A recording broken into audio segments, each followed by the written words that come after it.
말씀은 감사한데요. 그냥 한일 역전이 되고 있는 과정 또는 이미 되었을 수도 있고 아니면은 앞으로 조금 더 시간이 걸려서 한일 역전이 될 수도 있겠지만 향후의 일본의 모습은 어떠한 형태로 전개가 될 것인지에 대해서 말씀해 주십시오. 일본이 앞으로 어떻게 될 것인가. 이거는 굉장히 좀 이거는 뭐 타노 스님이나 많은 예언자들 예언하는 수준이 될 수밖에 없는데 일본의 사회학자 미야자키 신지 교수 같은 경우도 얘기를 하는 게 빨리 일본이 가라앉아 버려야 된다. 붕괴돼야 된다. 지금 현재 사회가. 그래야지 새로운 뭐가 태동된다. 이런 얘기를 하거든요.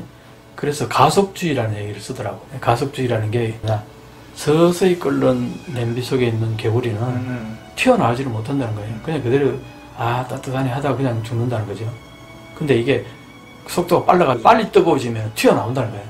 그래서 지금 빨리 뜨거워져야 된다는 그 얘기를 하는 거예요. 그건 뭘 말하느냐? 빨리 일본이 붕괴돼야 된다는 거예요. 근데 아베가 4기까지 갔으면 확실히 붕괴됐을 텐데 3기에서 멈췄을 때 그 사회학자는 굉장히 통탄을 했어요. 아베가 4기까지 가서 빨리 일본이 망했어야 새로운 일본이 탄생하는데 그렇게 통탄하다가 스가가 정리되는 거 보고 덩실덩실 춤을 췄다네. 아베보다 더 빨리 말은 뭘 정치가라고 확신을 해가지고 그 얘기를 하더라고. 이게 상징적으로 일본은 현실을 얘기하는 거예요. 그러니까 결국 뭐냐, 현재 일본은 이미 앙시앙 레짐이라고 해요. 구체제. 이것으로 여기에서 뭔가 새롭게 한다는 것 자체는 거의 나는 불가능하다고 봐요. 이게 왕 무너져가지고 사회가 완전히 뭔가 한번 파괴가 이루어져야 되는 거예요. 우리 IMF 때 그랬어요. 완전히 전 사회가 막 엉망진창이 돼버렸잖아요. 거기에서 새롭게 과감하게 그냥 도래낼 수 있었어. 그때 시스템을 완전히 새롭게 포맷할 수 있는 그런 시기였다. 파괴는 건설의 아버지라는 얘기가 그래서 나온 거예요. 이제 쫙 쓸어버리고 새롭게 반듯하게 지을 수 있거든요. 근데 일본은 저거 다 남아있어가지고 새롭게 지을 수 없는 상황이란 말이에요.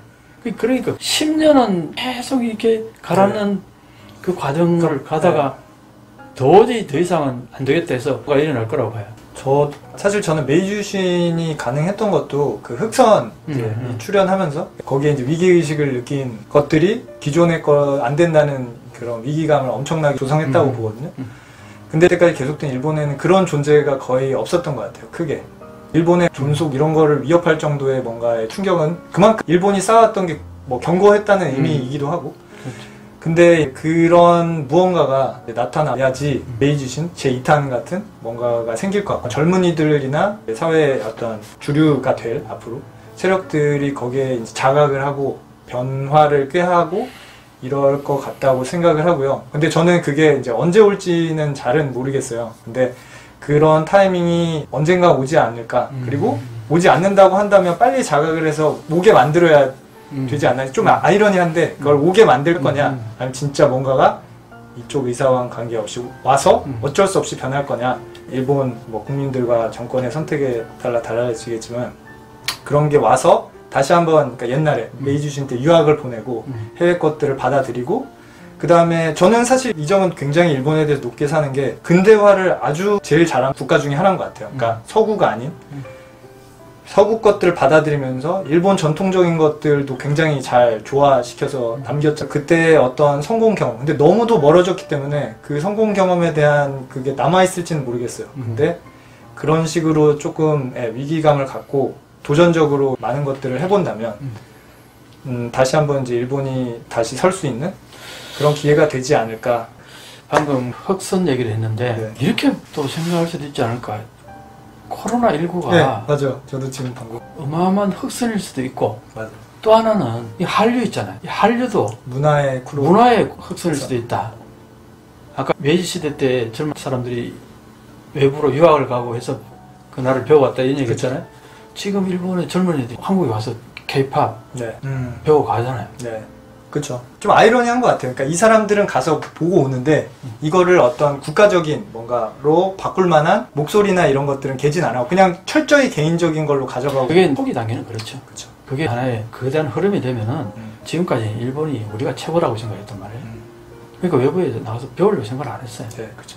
그러니까 그게 이제 서서히 이제 가라앉는 하나의 동력이 된 건데 지금 외부에서 배워야겠다는 마인드가 생성된다는 것 자체가 굉장히 중요한 거란 말이에요. 네. 그래서 그게 큰 의미에서 보면 광의의 흑선일 수도 있다.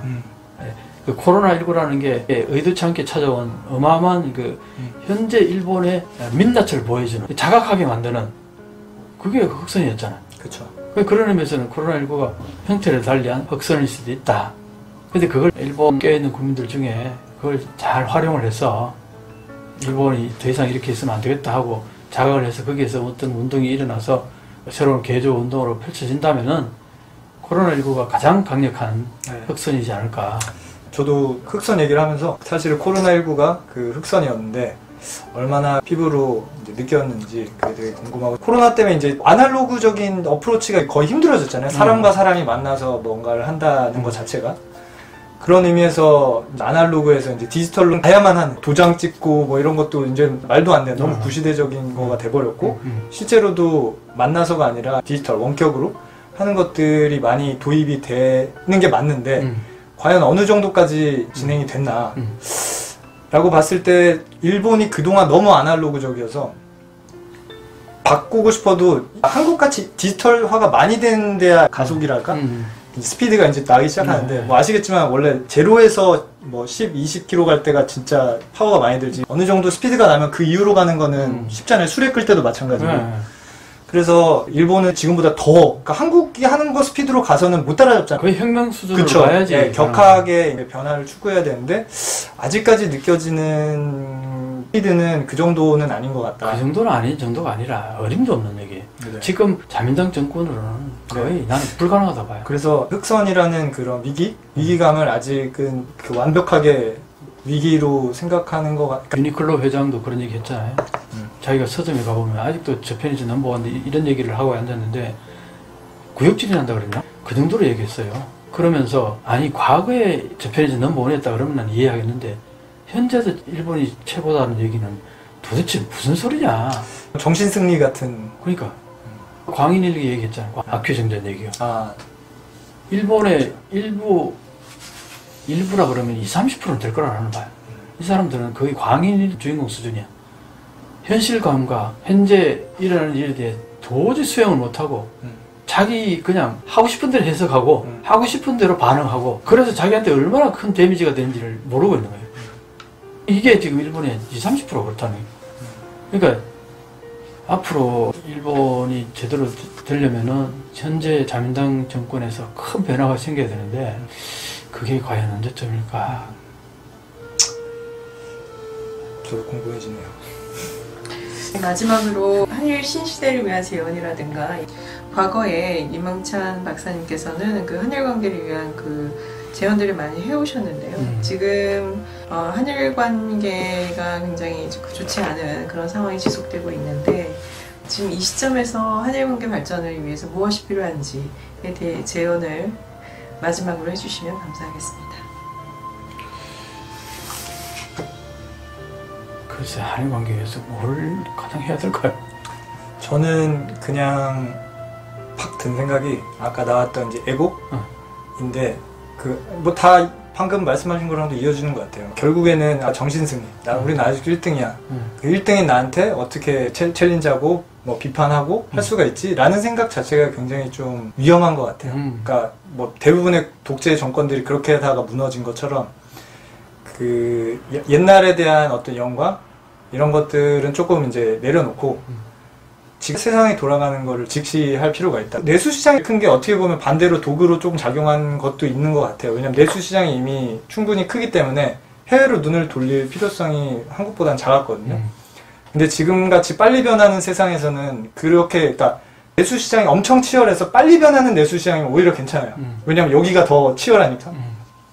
근데 그렇지 않은 상황에서 이쪽에만 계속 보면은 도태될 수밖에 없는 거거든요.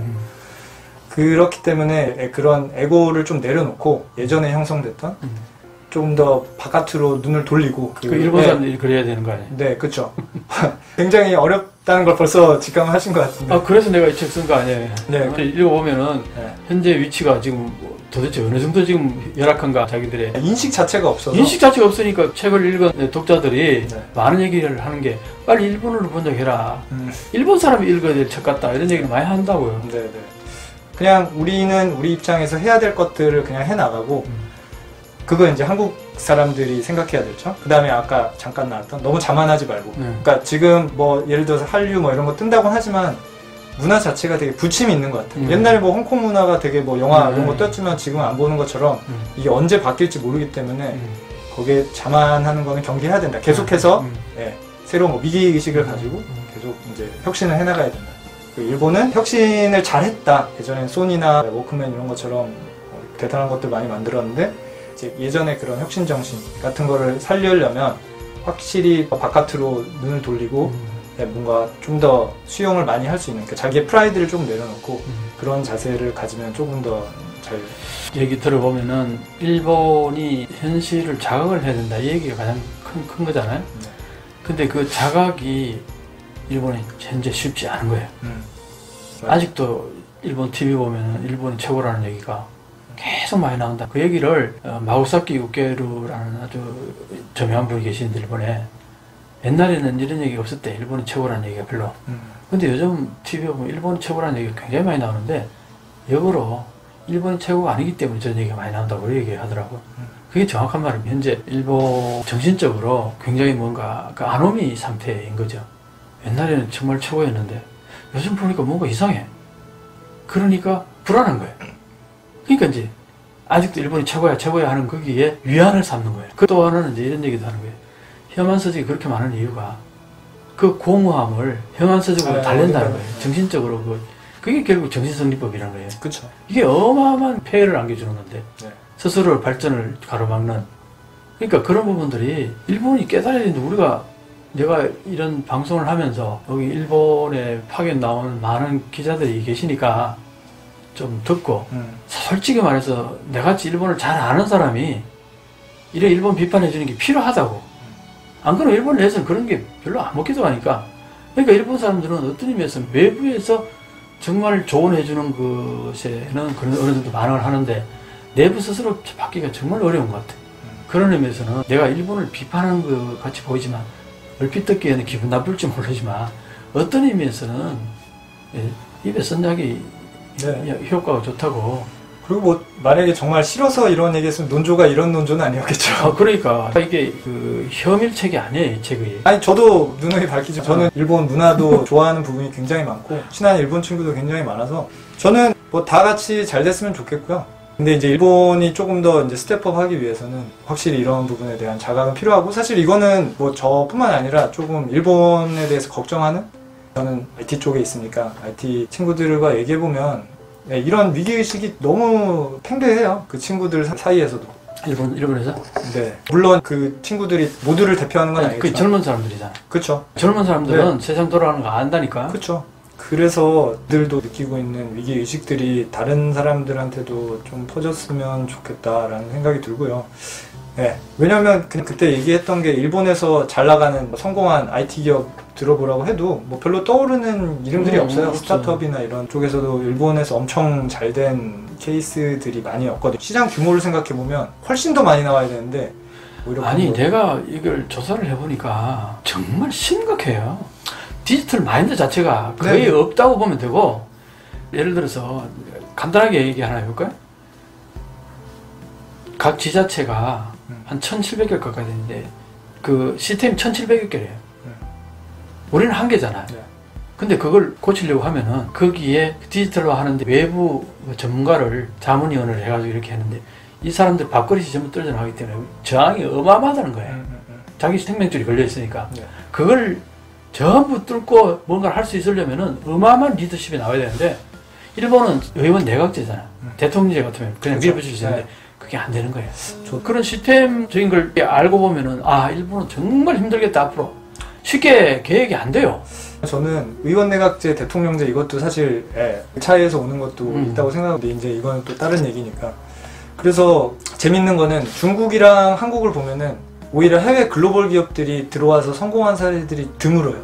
그러니까 예를 들어서 구글, 한국에서는 네이버, 그다음에 왓츠앱, 그 메신저는 한국에서는 카카오가 잘 나가고, 그다음에 아마존 대신에 쿠팡이 있고 그런 식으로 셀 수도 없이 많은데, 일본을 보면은 물론 라쿠텐이라는 이제 게 있긴 하지만 뭐 야후도 사실 들어왔고 아마존도 일본에서 굉장히 잘 되는데 아마존도 외국 기업이고 그다음에 구글 일본에서 구글 많이 쓰고 그것만 봐도 IT의 기초 체력이 굉장히 강하지 못하다? 라는 점을 좀 느껴요. 자, 이제 마지막으로 자, 우리 그래. 그 한 분씩 소감을 제가 한일 역전이라는 책을 쓰고 나서 여러 가지 생각을 많이 했는데 이 책을 만약에 일본 우인들이 읽고 혐일책이라고 인식을 할까? 아니면 일본을 잘 아는 지일학자인 이명찬이 일본이 염려스러워서 일본에게 친구로서 조언해주는 마인드에서 이 책을 썼을까? 어떻게 받아들일까? 그게 상당히 좀 궁금했어요. 그래서 나온 지 얼마 안 됐으니까 아직은 일본에서의 반응은 없는데 국내에서는 그런 얘기들 많이 해요. 일본인들이 읽었으면 좋겠다. 일본인들에게 도움이 되겠다. 그런 얘기를 많이 하는데 저도 그런 생각은 없지 않아 있고 뭐 혹시 기회가 되면 또 일본어로 번역이 되면은 일본인들에게 또 전달이 될 수도 있겠고 반응이 기대가 반응이 상당히 기대됩니다. 그런데 오늘은 제가 유튜브를 처음 시작하면서 망설이고 빨리 해야 되는데 하면서 결국 지금까지 미루던 것을 오늘 이제 제가 과거에 대학에서 강의할 때 제 수업을 들었던 강동인 님이 연락이 되어가지고 책을 읽고 나서 많은 소감을 또 얘기하고 해서 그러면은 우리 같이 시간을 한번 만들어 보자 해서 이 시간을 갖게 됐는데 생각보다 의외로 잘 이렇게 대답이 된 것 같아서 상당히 기분이 좋고 또 앞으로 제가 이제 유튜브를 계속 해 나갈 텐데 또 이런 기회도 있겠죠. 그때 또 좋은 대화가 될 수 있으면 좋겠습니다. 소감을 합니다.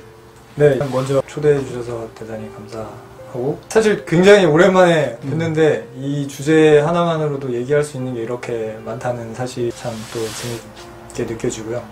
그 다음에 저는 이게 정말 시작이라고 봐요. 그러니까 여기에서 추가적으로 얘기해 볼 것들, 연구해 볼 것들이 굉장히 많다고 생각해서 오늘이 어떻게 보면 이 대담이 이 책에 대한 끝이 아니라 이건 정말 그냥 하나의 신호탄 같은 거라고 생각하고 저도 대학 졸업하고 나서 대학 때 굉장히 관심을 가졌던 이런 주제에 대해서 얘기해 볼 기회가 많지 않았는데 이렇게 또 재밌게 얘기해 볼 자리가 있어서 굉장히 좋았습니다. 네, 감사합니다.